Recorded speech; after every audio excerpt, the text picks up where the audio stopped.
Mission Impossible Final Reckoning, widely believed to be the last franchise in the hit Mission Impossible series. And of course, once again, starring Tom Cruise as Ethan Hunt, the spy, and of course, the agent of the IMF team, has released in India and is doing very, very well. It's already crossed over 50 crore rupees in just 6 days. If we talk about the worldwide earnings, well, they're expected to be in the 110 to the 120 million range. It's tipped to have a $200 million opening. If we add the United States figures as well, remember it, of course, will be releasing over Memorial Day in the United States, and even though it faces competition from the animated film Lilo and Stitch, which also has a lot of popularity, it's expected to do quite well and earn anything in the range of $70 to $80 million by the end of the week. It's, of course, an extended weekend as well, as I said, because of Memorial Day. That would make the earnings about $200 million because, of course, the worldwide earnings are expected to be in the range of $112 to $120 million. Remember, of course, interestingly, the film has released in the United States, in India, ahead of the United States of America. Obviously, the makers wanted a holiday release for the film, which is why they've aimed it for it to hit the screens on Memorial Day weekend in the US, but it actually released in India last Friday itself.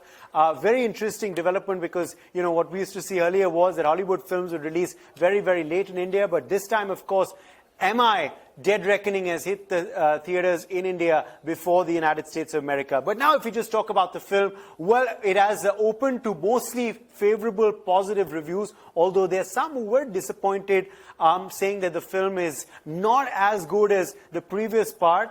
Dead Reckoning Part 1, not even, of course, the previous installments, but others, of course, are loving it. Others are saying that the story is very, very gripping and the action does match what it has been seen in the past. Remember, with a budget of almost $400 million, it actually is the most expensive Hollywood film ever made.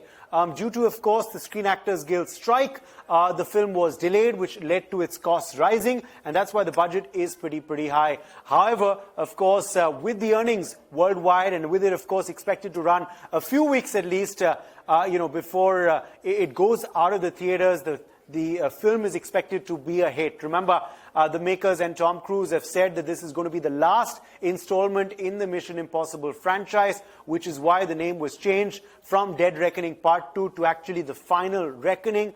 It, of course, revolves around, the intelligence, AI, and, the agents of IMF being after this entity that is trying through AI to harm the world. It's gripping, it's exciting, and most people, of course, have given it favorable reviews. As I said, the box office has also been very, very encouraging, and it looks like it's once again huge start for Tom Cruise and the MI franchise. We'll, of course, keep giving you the updates when the earnings, of course, conclude after its first week in the US. But for now, $200 million is what we're looking at worldwide for this film's opening.